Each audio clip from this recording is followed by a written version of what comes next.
symptoms. He has dried blood coming out of his nose. Physique has no apparent muscle separation, looking depressed and miserable. He is not in a good spot. And the situation is actually very, very unfortunate, but people are quick to jump on this guy given how much, trash talk he has done over the years. People are basically just saying to suck it up and, get over it. And this is what happens when you get off gear. Some of the comments are wild, dude. What is happening to him? One of the top comments. Crazy health issues. Too much sauce. Rumor has it that he drank too much of Paulo Costa's secret juice and his body wasn't able for it. Side effects of steroids.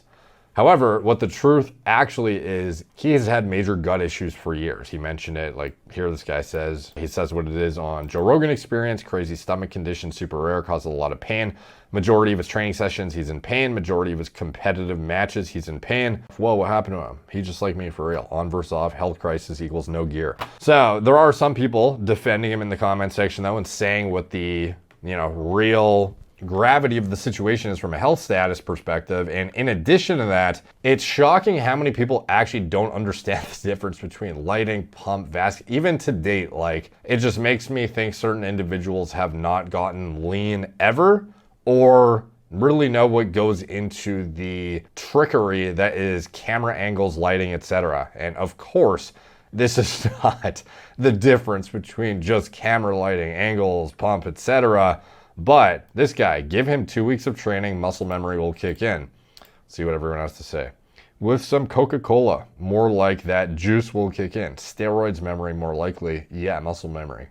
Laughing my ass off. Laughing my ass off, crying fucking times 3, bro. I hope that's a joke. Muscle memory doesn't add 20 pounds of muscle in 2 weeks. No, but in 6 to 8 weeks it can. So the guy has undergone a pretty major health disaster, which we'll get into, and then we'll get into, how he lost his physique in a matter of 2 months, essentially. If you go back on his Instagram, he has, always documented his stomach issues and whatnot, and what he's been doing to try and attenuate it, and, try and minimize the impact it has on his performance, training capacity, etc. Somewhat recently, he had a situation where he had to pull out of a competition. Part 1, well, I guess I'm going to post this now since Flow Grappling specifically asked me not to post anything, etc., etc. Last Wednesday, after hard rounds for my peak, I got home, developed severe body aches and a migraine. I slept almost straight from Wednesday afternoon until Friday night, running a fever while not being able to eat anything, sweating with chills. My fever subsided, basically says all of his symptoms and whatnot, and he had to have